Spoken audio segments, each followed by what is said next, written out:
हाँ भाई, दिव्यांश, दिव्या, गौतम, खुशबू, आवाज आ रही है? Yes sir. Yes sir. कल वाला पढ़ लिया? Yes sir. Yes sir. व्याख्या नोट डाउन करी? व्याख्या जो पढ़ाई थी कल, वो लिखी क्या? Yes sir. फिर जवाब क्यों नहीं आ रहा? जवाब तो दिया करो। अभी भी एक बच्चे का है, बाकी बच्चे का है? Yes sir. जवाब दिया करो, ठीक है ना?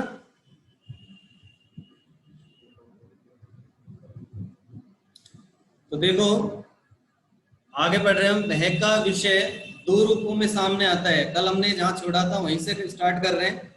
वह का विषय दो रूपों में सामने आता है, एक होता है असाध्य रूप और एक होता है साध्य रूप। हम भय की चर्चा कर रहे हैं, आचार्य रामचंद्र शुक्ल के निबंध भय की। ठीक है, हमने कल इसके फर्स्ट पैराग्राफ पढ़ लिया था, सेकंड पैराग्राफ है ये हमारा। तो देखिए, इसमें भय के दो विषय यानी दो रूपों के बारे में बताया गया है। अब कौन कौन से होते हैं वो दो रूप, उनकी चर्चा हम करेंगे। एक तो होता है असाध्य रूप और एक होता है हमारा साध्य रूप। देखो, असाध्य क्या होता है? असाध्य यानी धन साध्य। ए का मतलब होता है नहीं और साध्य का मतलब होता है साधना। जो साधा नहीं जा सके वो असाध्य होगा। यानी असाध्य विषय वह है जिसका किसी प्रयत्न द्वारा निवारण असंभव हो या असंभव समझ पड़े। यानी कि हम कितना ही प्रयत्न कर लें लेकिन वो साधता नहीं है, यानी कि वो कोई भी काम हमारा पूरा नहीं होता है, तो वो असाध्य कहलाता है। इस चीज को आपको ध्यान रखना है, ठीक है? वो असंभव होता है हमारे लिए। अब साध्य विषय वह है जो प्रयत्न द्वारा दूर किया रखा जा सकता हो। अब असाध्य तो कितना ही हम प्रयास कर ले तब भी वो पूरा नहीं होगा, लेकिन साध्य इसके अपोजिट में है पूरे। और साध्य का मतलब होता है आसानी से प्रयत्न के द्वारा हम किसी भी कार्य को पूरा कर सकें।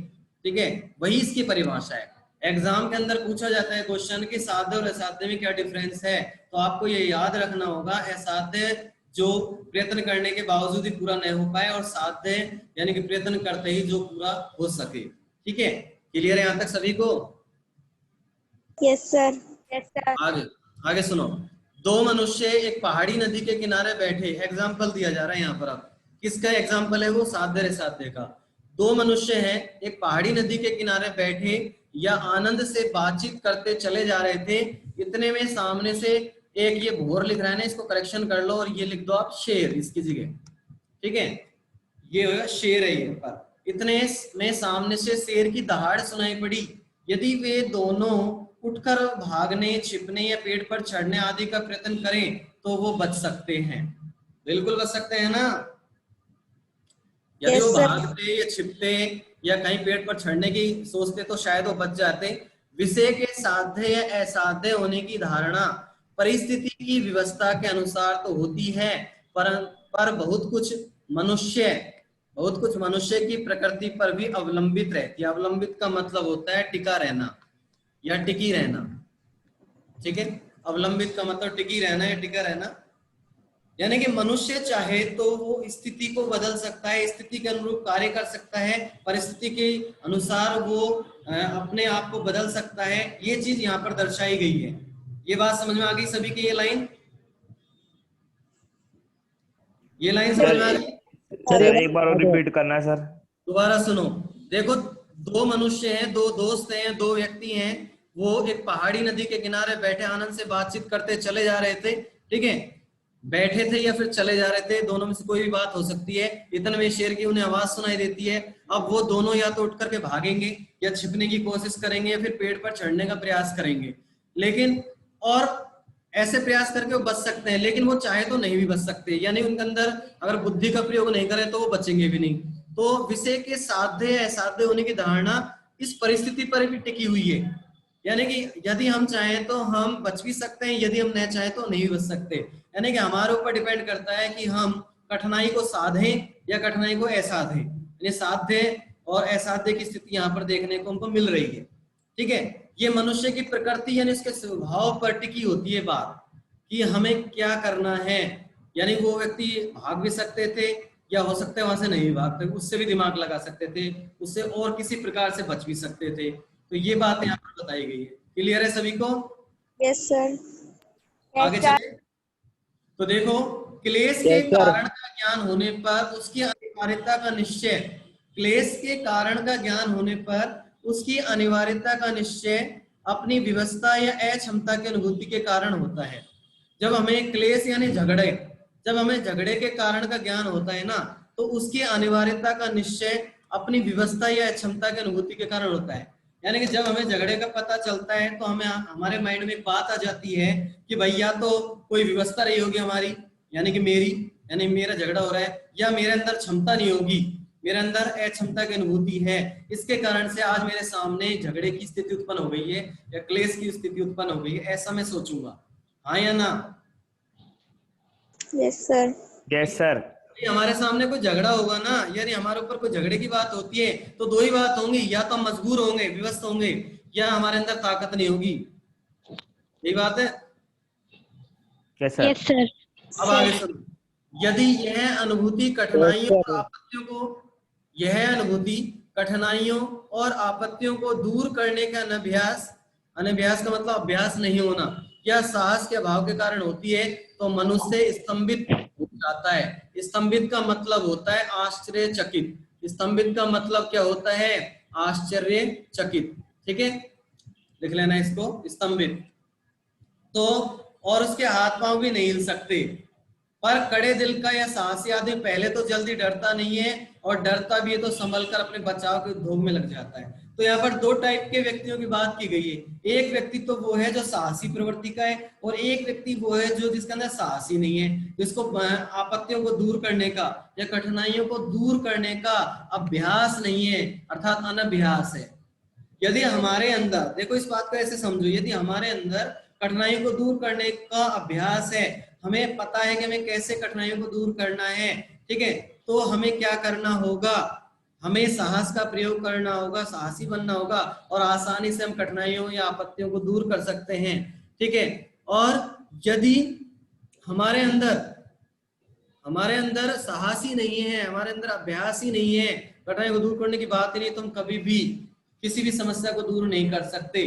तो यहाँ पर दोनों व्यक्तियों की बात की गई है। तो बताया गया है, यदि कोई साहसी व्यक्ति होगा तो वो पहली बात तो डरेगा नहीं कोई भी कठिनाई आने पर, और यदि डर भी जाएगा ना तो जल्दी से उसका बचाव ढूंढ लेगा। इस बात को यहाँ पर बताया गया है। क्लियर है यहाँ पर? Yes sir. पैराग्राफ क्लियर है? आगे चलो। Yes sir. सर एक बार डर वाला बताना सर एक बार। नीचे वाली दो लाइन है ना? यस सर, डर सुनो, वाला। यहाँ पर दो व्यक्तियों की बात की गई है। दो व्यक्ति कौन से हैं? एक तो साहसी और एक जिसके अंदर साहस नहीं हो, यानी अनभ्यासी। तो यहाँ पर अनभ्यासी की बात की गई है पहले, कि जो अनभ्यासी व्यक्ति होगा ना, वो कभी भी कठिनाइयों और आपत्तियों को दूर करने के लिए नहीं सोच सकता, क्योंकि उसे पता ही नहीं कि कैसे उन्हें दूर करें, क्योंकि उसके अंदर साहस का अभाव होता है। ठीक है, और वो मनुष्य स्तंभित भी रहता है, जल्दी डर जाता है, आश्चर्यचकित हो जाता है, उसके हाथ पैर भी काम नहीं करते। ऐसा ही होता है ना? Yes sir. और यदि कोई व्यक्ति साहसी होगा तो वो है ना, पहली बात तो डरेगा नहीं कठिनाइयों को देख करके, और यदि डर भी गया ना तो जल्दी संभल भी जाएगा, उसके लिए कोई बचाव के उपाय भी वो कर सकता है। तो ये दो बातें बताई गई इन दो लाइनों में। Okay, yes sir. Yes sir. आगे बढ़ते हैं। देखो नेक्स्ट अब हमारा है नेक्स्ट पैराग्राफ, देखो इसको। अब यहाँ पर बताया गया आचार्य शुक्ल के द्वारा, भय जब स्वभावगत हो जाता है, भय जब स्वभावगत हो जाता है, स्वभावगत का मतलब समझ रहे हो आप? जब हमारे स्वभाव में आ जाता है, नेचर में आ जाता है, तब वो भय नहीं रहता, वो कायरता बन जाता है। इसको सही लिख लेना, अशुद्ध लिख रहा है कायरता। ठीक है, वो कायरता हो जाता है, या हम उसको भीरुता भी कह सकते हैं। क्लियर है? यस जब सर। कायरता की परिभाषा क्या होगी या भीरुता की परिभाषा क्या होगी, तो इसको हमें ऐसे लिखना, जब भय हो जाता है, हमारे नेचर में आ जाता है, स्वभाव में आ जाता है ना, तो वो कायरता या भीरुता बन जाता है। ठीक है, अब आगे सुनो। और भारी दोष, एक बार रिपीट कर दो। दोबारा सुनो। यहाँ पर आचार्य शुक्ल ये कहना चाहते हैं कि जब भय स्वभावगत हो जाता है, यानी कि मैं अपने ऊपर लेता हूं, मैं किसी चीज से डरता हूं, मुझे भय है किसी का, और मैं बार बार डरने लग गया उसी चीज से, तो मैं मेरे अंदर भय नहीं रहेगा, मैं एक तरीके से कायर बन जाऊंगा, मेरे अंदर भीरुता के गुण आ जाएंगे। ठीक है, मैं मतलब भीरुता डरपोकपन के लिए कहता है, ध्यान रखना। भीरुता का मतलब होता है डरपोक, यानी मेरी स्थिति वो हो जाएगी। तो आचार्य शुक्ल ने यहाँ पर भीरुता और कायरता की बात बताई है। आ गई बात समझ में? Yes, sir. Yes sir. अब आगे सुनो। स्त्रियों भीरुता तो उसकी लज्जा के समान ही रसिकों के मनोरंजन की वस्तु रही है। भाई स्त्रियों को भी तो डर लगता है, हाँ या ना? Yes, sir. Yes sir. जब स्त्रियों को डर लगता है ना, तो लज्जा के समान, वो लज्जा के समान रसिकों, रसिकों का मतलब होता है आनंद, आनंदित करने वाले, आनंदित करने वाले, ठीक है, या आनंदित करने वाले मनोरंजन की वस्तु रही है। यानी कि जो व्यक्ति आनंदित होते हैं स्त्रियों से, तो उनकी मनोरंजन की वस्तु बन जाती है वो स्त्री। कब बन जाती है? बात सुनो, कब बन जाती है? जब वो लज्जा दिखाती है। लज्जा कैसे दिखाएगी? शर्म, यानी जब कोई स्त्री डरती है किसी चीज से, ठीक है, लेकिन वो क्या करती है, ऐसे पर्दा कर लेती है और ऐसा लगता है सामने वाले को जैसे ही ये इसको शर्म आ गई है, ठीक है, ये लज्जा दिखा रही है, ठीक है, लाज कर रही है ये, तो उस समय वो लाज करना उसके लिए, सामने वालों के लिए तो मनोरंजन की बात बन गई। बनी कि नहीं बनी? Yes, sir. Yes sir. देखो क्या Yes, पता sir. है कि कर रही है या फिर हमारे लिए थोड़ा शर्म का भाव दिखा रही है। सर वो अपने लिए डर रही है। Sir. वो डरती है वास्तविक रूप से, लेकिन यहाँ पर वो शर्म के भाव को बताया जा रहा है। आचार्य शुक्ल इसी बात को बता रहे हैं कि भाई वो तो शर्म का भाव दिखा देती है अपना, सामने वाले लोग तो यही समझते हैं और उन्हें आनंद की प्राप्ति भी होती है। अब Yes, जो sir. पुरुषों की बात हम कर लें तो विचारों के साथ बहुत अन्याय हो गया। देखो, पुरुषों की भीरुता की पूरी निंदा होती है। अगर पुरुष डरे तो वो कौन सा पर्दा कर लेगा? उसका तो फेस दिखाई देगा ना, हाँ या ना? Yes sir. और जब उसका फेस दिखाई देता है, फेस पर डर दिखाई देता है, तो फिर उसकी क्या होती है भाई? निंदा होती है, बुराई। निंदा होती है। तो ऐसा जान पड़ता है कि पुराने जमाने से पुरुषों ने न डरने का ठेका ले रखा है। यानी ऐसा लग रहा है जैसे प्राचीन काल से पुरुषों ने डरने का, यानी न डरने का ठेका ले रखा है, यानी वो डरते हैं। सब लोग कहते हैं पुरुष डरते हैं, स्त्रियां नहीं डरती हैं किसी भी चीज से, ऐसा बताया गया है। ठीक है, आचार्य शुक्ल के अनुसार। देखो आगे, भीरुता के संयोजक अवयवों में क्लेश सहने की आवश्यकता और उसकी भाक्ति, भाक्ति या नहीं आएगा यहाँ पर, शक्ति आएगा, करेक्शन करें इसको, ठीक है, यहाँ पर उसकी शक्ति का अविश्वास प्रधान है। और ये जो भातृ दे रखा है इसको भी शत्रु कर लो, इसको शत्रु करो। तो देखो यहाँ पर आचार्य शुक्ल बताते हैं कि भीरुता के संयोजक अवयवों में क्लेश सहने की आवश्यकता और उसकी शक्ति का अविश्वास प्रधान होता है। यानी कि यहाँ पर ये बताना चाह रहे हैं आचार्य शुक्ल कि जब कोई भीरुता किसी के अंदर आ जाती है तो उसके अंदर झगड़ा सहने की आवश्यकता हो जाती है। ठीक है, यानी कि झगड़ा सहन करने की आवश्यकता आ जाती है, उसको झगड़ा सहन करना ही करना पड़ेगा। और उसकी जो शक्ति का अविश्वास प्रधान है, और वो चीज जो वो झगड़ा सहन करने की आवश्यकता होती है उसको, वो उसकी शक्ति का अविश्वास प्रधान कहलाता है। हाँ या ना? Yes, sir. आगे सुनो, शत्रु का सामना करने से भागने का अभिप्राय यही होता है। शत्रु का सामना करने से भागने का अभिप्राय यही होता है कि भागने वाला शारीरिक पीड़ा नहीं सह सकता, तभी अपनी शक्ति के द्वारा उस पीड़ा से अपनी शक्ति का विश्वास नहीं रखता।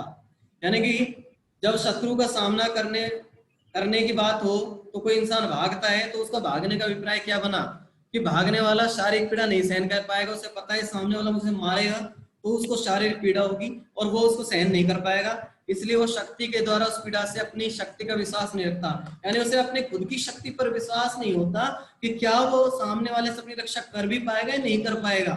इस बात को आचार्य शुक्ल ने यहाँ पर बताया है। Clear? Yes, sir. Yes sir. यह तो बहुत पुरानी चाल की भीरुता हुई। अब यह तो बहुत पुरानी चाल की भीरुता की बात यहाँ पर हमने कर ली है। ठीक है, जीवन के और अनेक व्यापारों में भीरुता हमको दिखाई देती है। जीवन के और भी व्यापार होते हैं जिनमें हमें कहीं ना कहीं भीरुता देखने को मिल जाती है, डरपोकपन देखने को मिल जाता है। सामान्य भाषा में हम बात करें तो अर्थ हानि के भय से। अब सुनो, अर्थ क्या होता है? अर्थ का मतलब क्या होता है? अब अर्थ का मतलब ये मत समझना कि हिंदी अर्थ का मतलब धन, धरती। ठीक है, अर्थ का मतलब यहाँ पर धन से है। मैंने आपको पहले भी बताया था कि एक शब्द के अनेक अर्थ होते हैं, अनेकार्थक शब्द होते हैं वो, तो यहाँ पर अर्थ का मतलब हिंदी अर्थ से न होकर के धन से है। तो देखो, अर्थ हानि के भय से बहुत से व्यापारी कभी कभी किसी विशेष व्यवसाय में हाथ नहीं डालते। परास्त होने के भय से बहुत से पंडित कभी कभी शास्त्र अर्थ से भी दूर भागते हैं। देखो दोबारा सुनो इस लाइन को, अर्थ हानि के भय से, अर्थ हानि का भय यानी कि धन की हानि न हो जाए, पैसे कहीं पैसों की हानि न हो जाए, तो व्यापारी जो होता है ना, व्यापार करता है अभी व्यापारी, तो ठीक है, तो वो उसके सामने एक डर होता है कहीं मुझे है ना लाभ की जगह हानि न हो जाए, कहीं मेरे पैसे डूब ना जाए, तो कभी कभी वो विशेष व्यवसाय में हाथ नहीं डालता, यानी विशेष व्यवसाय वो चालू नहीं करता, व्यवसाय करना प्रारंभ नहीं करता, क्योंकि उसे परास्त होने का क्या होता है, डर होता है, उसे हार जाने का डर होता है, ये उसके माइंड में बात चलती रहती है। हाँ या ना? Yes sir. और यस सर। अब दूसरी बात, अब पंडित की बात आ रही है। पंडित जो होता है वो कभी कभी शास्त्र अर्थ से मुंह चुराते हैं। चुराते हैं कि नहीं चुराते हैं पंडित? पंडित शास्त्र अर्थ से मुंह चुराते हैं कि नहीं चुराते? बिल्कुल चुराते हैं। Yes sir. बताओ, एक पंडित अपने शास्त्रों के अर्थ से क्यों मुंह चुराता है? क्योंकि उसे पूरा ज्ञान नहीं होता। हाँ या ना? Yes sir. भाई पूरा ज्ञान सर, होगा, हम भी पूरा ज्ञान होगा तो वो ना शास्त्रों से दूर नहीं भागेगा, उनके पास जाएगा, उनको पढ़ेगा, लेकिन उसे पूरा ज्ञान नहीं होगा तो उसे डर लगेगा कहीं बेइज्जती ना हो जाए भाई, तो इसलिए उससे मुंह चुराता है। मुंह चुराने का मतलब एक मुहावरा होता है, मुंह चुराना, इसका मतलब होता है दूर भागना। ठीक है, लिखते चलना, जो चीज नहीं समझ में आए उसको हैंड टू हैंड लिख लेना ताकि भविष्य में दिक्कत नहीं आए। क्लियर? Yes sir. Yes, आगे sir. अब आगे यहाँ पर क्या बताया गया है सुनो। किस प्रकार की भीरुता की तह में, तह का मतलब गहराइयों में, सहन करने की अक्षमता और अपनी भक्ति, फिर भक्ति आ गई है, शक्ति करो, ये बुक भी गलत छप गई है। देखो, शक्ति का अविश्वास छिपा रहता है। भीरू व्यापारी, डरपोक व्यापारी में अर्थ हानि सहने की क्षमता होती है, बिल्कुल होती है। वो धन की हानि नहीं सहन कर सकता, मर जाएगा बेचारा।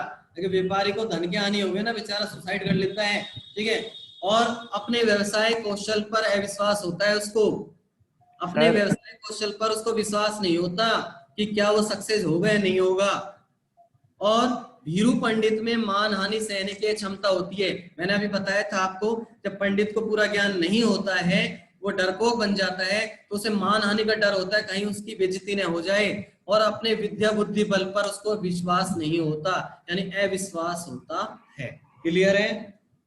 सर एक बार इस प्रकार की Yes, विरुद्ध बताना सर एक बार। इस प्रकार की भीरुता की तह में सहन करने की क्षमता और शक्ति का विश्वास छिपा रहता है। यानी कि जो हमारे सामने दो एग्जाम्पल दिए, एक तो पंडित जी का और एक व्यापारी जी का, इन दोनों के अंदर जो भीरुता है ना, उस भीरुता में तह में यानी गहराइयों में जाकर के सहन करने की क्षमता नहीं है। उनके अंदर शक्ति का अविश्वास छिपा रहता है, उनके अंदर ताकत नहीं होती, उनके अंदर क्षमता नहीं होती। इस बात को बताया गया। ठीक है, क्लियर? ठीक है सर। पंडितों में नहीं रहते सर। अब देखिए नेक्स्ट पैराग्राफ। आप, एक ही प्रकार की भीरुता ऐसी दिखाई पड़ती है जिसकी प्रशंसा होती है। एक ही प्रकार की भीरुता ऐसी होती है जिसकी प्रशंसा सदैव होती है, वहां धर्म भीरुता है। वो कौन सी भीरुता है जिसकी सदैव प्रशंसा होगी? वो है धर्म भीरुता। देखो, धर्म के संदर्भ में क्वेश्चन पूछ लिया जाए कि धर्म के रूपों को बताइए, आचार्य शुक्ल के अनुसार धर्म के क्या रूप बताए गए, तो ये पैराग्राफ आंसर होगा, उसका ध्यान रखें। ठीक है, तो इसके अच्छे से देखो। एक ही प्रकार की भीरुता ऐसी दिखाई पड़ती है, सदैव उसकी तारीफ होगी, और वो होती है धर्म भीरुता। धर्म के संदर्भ में भीरुता दिखाना, डरपोकपन दिखाना, पर हम तो उसे भी कोई बड़ी प्रशंसा की बात नहीं समझते। लेखक बता रहे हैं इस बात को कि धर्म से वालों की अपेक्षा धर्म की ओर आकर्षित होने वाले हमें अधिक धन्य जान पड़ते हैं। लाइन को दोबारा समझो, धर्म से डरने वालों की अपेक्षा धर्म की ओर आकर्षित होने वाले अधिक जान पड़ते हैं। कौन से? धन्य यानी श्रेष्ठ या अच्छे। यानी कि जो धर्म से डरेगा ना वो अच्छा नहीं है, जो धर्म की ओर आकर्षित होगा वो अच्छा है। इस लाइन का मतलब ये। आई बात समझ में? सर दोबारा Yes, बताना sir. सर एक बार। दोबारा सुनो। देखो जो धर्म होता है, एक लोग तो ऐसे होते हैं कि जो धर्म से डरते हैं। धर्म से डरने से मतलब उन्हें डर होता है कि यदि उन्होंने धर्म के विपरीत विपरीत कार्य किया तो उनकी बदनामी होगी, ठीक है, वो अधर्म कहलाएगा। तो एक लोग तो ऐसे होते हैं, और एक लोग ऐसे होते हैं जो धर्म की ओर इतनी गहराई से नहीं जाते लेकिन आकर्षित जरूर होते हैं उसके प्रति। तो इन दोनों में से क्या होता है, इन दोनों में से जो आकर्षित होते हैं ना धर्म के प्रति, वो अच्छे होते हैं, यस सर। बजाय उनके जो डरते हैं। क्लियर? Yes, sir. अब सुनो आगे। जो किसी बुराई से यही समझकर पीछे हट जाते हैं कि उसके करने से अधर्म हो जाएगा, उसकी अपेक्षा वे कहीं श्रेष्ठ हैं जिन्हें बुराई अच्छी नहीं लगती। अब ये लाइन भी देखो, एक लाइन तो ऊपर वाली और एक लाइन ये, इसमें भी बताया गया है कि धर्म के बारे में कि जो बुराई से यही समझकर पीछे हट जाते हैं कि उसके करने से अधर्म हो जाएगा, तो उसकी अपेक्षा वे कहीं श्रेष्ठ हैं जिन्हें बुराई अच्छी नहीं लगती। यानी जिनको बुराई अच्छी नहीं लगती ना, वो सर्वश्रेष्ठ होते हैं। लेकिन जिन्हें पता है कि बुराई से बात क्या परिणाम होने वाला है और वो बुराई समझ करके पीछे हट जाते हैं, तो वो अधर्म होता है और वो अच्छे नहीं होते, वो श्रेष्ठ नहीं होते। आई बात समझ में? Yes, sir. एक बार रिपीट करना। दोबारा सुनो। देखो यहाँ पर दो जगह, तो यहाँ पर दो स्थान पर तो धर्म के प्रति श्रेष्ठता की बात की गई है और दो स्थान पर धर्म के प्रति अश्रेष्ठता की बात की गई है। यानी दो लोगों को तो ऐसे बताया है जो धर्म के प्रति अच्छे होते हैं और दो ऐसे बताए हैं जो धर्म के प्रति अच्छे नहीं होते। अब कौन से होते हैं वो बताता हूँ। मुझे पहले बात कर लेते हैं जो धर्म के प्रति कैसे होते हैं, अच्छे नहीं होते। ठीक है, एक तो वो होता है जो धर्म से डरता है, नोट कर लेना इसको। एक तो जो धर्म से डरता है वो अच्छा नहीं होता, ठीक है, और एक वो अच्छा नहीं होता जो बुराई, धर्म को बुराई समझ करके पीछे हट जाता है। नोट कर लिया? एक तो धर्म से डरने वाला और एक धर्म को बुराई समझ करके पीछे हटने वाला, ये दोनों ही अच्छे नहीं होते, ये लोग अच्छे नहीं होते। क्लियर? यस या नो? Yes, sir. अब यस सर। अच्छे कौन से होते हैं, अब अपोजिट में चलो इसके। अब धर्म के प्रति अच्छे लोग कौन होते हैं? अच्छे लोग वो होते हैं जो धर्म की ओर आकर्षित तो होते हैं, ठीक है, धर्म की ओर आकर्षित भी होते हैं वो, और साथ ही साथ है ना वो क्या करते हैं, वो बुराई से भी दूर, मतलब बुराई से हटके रहते हैं, उन्हें बुराई से कोई मतलब ही नहीं है, उन्हें बुराई अच्छी ही नहीं लगती, वो लोग अच्छे होते हैं। एक तो धर्म की ओर आकर्षित होते हैं और उन्हें बुराई भी अच्छी नहीं लगती है। क्लियर? Yes, sir. आगे चलता हूं मैं। देखो अब यहाँ पर आशंका की परिभाषा दी गई है। आशंका की परिभाषा सुनो। आशंका क्या होती है? आशंका का मतलब हमें एक तरीके से बोल सकता अनुमान, अनुमान बोल सकता हूं मैं इसको, संभावना बोल सकता हूं, हाँ या ना? Yes yes sir. सर। आशंका को मैं अनुमान भी कह सकता हूँ, संभावना भी कह सकता हूँ। बात आती है इसकी डेफिनेशन की, तो क्या होती है इसकी डेफिनेशन? देखो, दुख या आपत्ति की पूर्ण निश्चय, दुख या आपत्ति की पूर्ण निश्चय न रहने पर उसकी संभावना मात्र के अनुमान से जो आवेग शून्य भय होता है उसे आशंका कहते हैं। आवेग शून्य भय, मैंने कल बताया था आपको, एक होता है आवेग पूर्ण और एक होता है आवेग शून्य। आवेग पूर्ण का मतलब जिसमें आवेग सर दिखाई, चिंता होती है। चिंता के साथ होती है, जो चिंता के साथ होती है। आवेग, जो आवेग होता है ना वो बिल्कुल धीमी गति से चलता है, हमें सिर्फ उसका हल्का सा एहसास होता है। तो जब आवेग शून्य भय हमको दिखाई, मतलब आवेग शून्य भय हमारे अंदर आता है, ठीक है, शरीर में, तो वो आशंका होती है। आगे बात समझ में? सर वो दोबारा एक बार बताना सर एक दोबारा बार। बता दो। दोबारा सुनो। यहाँ पर बताया गया आचार्य शुक्ल के अनुसार दुख या आपत्ति की पूर्ण निश्चय नहीं, हमें नहीं पता। देखो मैं अपने ऊपर लेके चलता हूँ हर चीज। देखो मुझे नहीं पता कि मेरे सामने कौन सा दुख आ रहा है, कौन सी आपत्ति आ रही है, ठीक है, मुझे उसका पूर्ण ज्ञान नहीं है। कौन सा ज्ञान नहीं है? मुझे पूर्ण ज्ञान नहीं है, पक्का कंफर्म नहीं है कि दुख क्या है या कष्ट क्या है मुझे, ठीक है, ये बात समझ में आई? Yes, sir. लेकिन मुझे क्या है, संभावना है कि मुझे ये दुख है, हो सकता है भविष्य में, ठीक है। अब वो बात मेरे माइंड में चलती रहेगी, धीरे धीरे अंदर ही अंदर मुझे आवेग शून्य भय होता रहेगा और वही आशंका होता है, वही आशंका कहलाती है। आगे बात समझ में? Yes, sir. सर जो बात अंदर अंदर चलती रहती है उसको ही आशंका कहते हैं। हाँ, जब हमें कंफर्म नहीं हो, हमें हाँ। कष्ट का या दुख का कंफर्म नहीं हो, लेकिन हमें डाउट लगे, जब हमें डाउट लगे और वो डाउट अंदर अंदर हमारे माइंड में चलता रहे, तो वो आशंका होती है। अब आई समझ में? Yes sir. Yes, sir. English के तरीके समझ में आ रहा है? सर नहीं सर, हिंदी में भी आ गया था। अच्छा, हिंदी में भी आ रहा था, चलो कोई बात नहीं, सुनो आगे। अब देखो, उसमें वैसी आकुलता नहीं होती, उसमें वैसी आकुलता, आकुलता का मतलब होती है व्याकुलता, व्याकुलता। आकुलता का मतलब होता है व्याकुलता नहीं होती, और उसका संचार भी कुछ धीमा पर अधिक काल तक रहता है। उसका संचार कैसा होता है? कुछ धीमा, और लेकिन कब तक चलता है वो? अनंत काल तक चलता है, यानी आगे तक चलता रहे, अधिक काल तक चलता है। अब यहाँ पर एग्जांपल देखो आप, घने जंगल से जाता हुआ यात्री चाहे रास्ते भर इस आशंका में रहे कि कहीं चीता मिल जाए, पर बराबर में चल सकता है। वही कोई यात्री है, वो जा रहा है कहाँ पर? यात्रा पर जा रहा है, ठीक है। तो रास्ते में उसे माइंड में एक ही बात चलती हुई, घने जंगल में तो चल रहा है, कहीं चीता नहीं मिल जाए रास्ते में, आगे जाकर टाइगर नहीं मिल जाए, ठीक है। लेकिन टाइगर मिले या नहीं मिले कंफर्म नहीं है उसको, सिर्फ डाउट है, ठीक है। और लेकिन वो धीरे धीरे चलता ही रहता है, वो बराबर से चलता ही रहता है, वो रुकता नहीं है, वो रुकता नहीं है। और उसके बाद क्या बताया है? यदि उसे असली भय हो जाएगा तो वो वह लौट जाएगा, अथवा एक भी पैर आगे नहीं रखेगा। यदि उसे कंफर्म हो जाएगा तो क्या वो आगे जाएगा? नो सर, पीछे No, आ गया। sir. No sir. वो आगे जाएगा नहीं, एक कदम आगे नहीं बढ़ा पाएगा बेचारा। अब यहाँ पर उसी बात को बताई गई है कि जब हमें कोई चीज कंफर्म हो जाती है, ठीक है, तो वो तो होता है भय, और उसके बाद हम अपना रास्ता बदल लेते हैं। लेकिन जब हमें कंफर्म नहीं होता, जब डाउट किसी होता है हमारे सामने, तो वो डाउट आशंका बन जाता। आशंका। क्लियर? Yes, sir.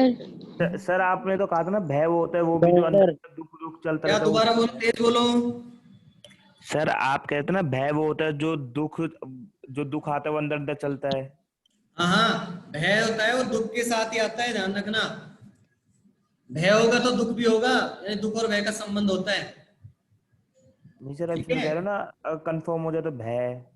अब इसको एक बार पैराग्राफ पूरा कर देता हूं, उसके बाद फिर बात करते हैं। देखो एक बार, दुखात्मक भावों में आशंका की वही स्थिति समझनी चाहिए जो सुखात्मक भावों में आशा की। इस चीज को समझो, इस लाइन को समझो अच्छे से। दुखात्मक भावों में आशंका की वही स्थिति समझनी चाहिए जो सुखात्मक भावों में आशा की। देखो, दुख का संबंध तो आशंका से होता है, और सुख का संबंध आशा से होता है। यदि हमें तो सुखों की आशा होती है, हमें दुखों की आशा होती है कि कभी? No, no sir. Sir, no आशा सर। होती है, दुखों की आशा नहीं होती। दुखों की तो आशंका होती है हमें, ठीक है। इस लाइन का मतलब ये है। चलिए रिपीट करना एक बार।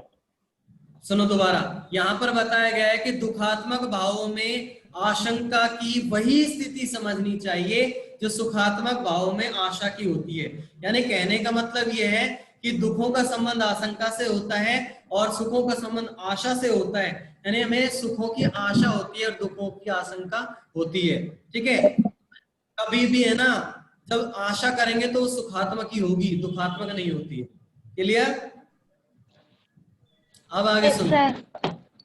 अपने द्वारा कोई भयंकर काम किए जाने की कल्पना या भावना मात्र से भी क्षणिक स्तंभ के रूप में इस प्रकार के भय का अनुभव होता है, जैसे कोई किसी से कहे कि छत से कूद जाओ, तो कूदना और न कूदना उसके हाथों में होते हुए भी कहेगा कि डर मालूम होता है, पर यह डर भी पूर्ण भय नहीं होता।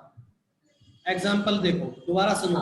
अपने द्वारा कोई भयंकर काम किए जाने की कल्पना या भावना मात्र से भी क्षणिक स्तंभ के रूप में इस प्रकार के भय का अनुभव होता है, ठीक है। देखो, जैसे कोई एग्जाम्पल है कि कोई हमसे ये बात कहते हुए छत से कूद जाओ तुम। अब कूदना और नहीं कूदना तो हमारे हाथों में होता है। क्यों? हम नहीं कूदेंगे तो क्यों नहीं कूदेंगे? क्योंकि हमें पता है कूदेंगे तो हमारे हाथ पैर टूटने वाले हैं, पक्के हैं, ठीक है, पक्की बात है ये तो। और यदि हम नहीं कूदेंगे तो हमारे ऊपर डिपेंड करता है हम बच जाएंगे, ठीक है। तो ये बात यहाँ पर बताई गई है, लेकिन यहाँ पर ये बात भी बताया गया है कि जो डर होता है, जो डर होता है ना, उस डर में भी पूर्ण भय नहीं होता। जो हमारा डर होता है ना किसी चीज को लेकर, वो पूर्ण तरीके से डर नहीं होता, यानी हमारे ऊपर डिपेंड करता है कि हम उस डर को आगे बढ़ाएं या कम करें, हाँ या ना। Yes sir. यस भाई सर। डिपेंड करता है कि मैं छत से कूदूं या नहीं कूदूं। अरे मेरे ऊपर तो डिपेंड करेगा नहीं बात, तो डर को मैं कम कर यस सकता सर। हूँ नहीं कूद यस करके। Sir, yes sir, yes yes sir, sir. Clear है नहीं बात? Yes sir. Yes sir. Yes sir. ठीक है, आज हम इतना ही पढ़ेंगे, आगे हम कल पढ़ेंगे नेक्स्ट पैराग्राफ इसका। ठीक है, अब आपको कोई भी दिक्कत हो तो आप मुझे अब बता दें, आप पूछ सकते हो आप लोग। सर सर एक इसका बार सर एक कितना बार देखिए। ये मिनट का लास्ट होता है? वाली लाइन बताना सर। एक मिनट अभी बताता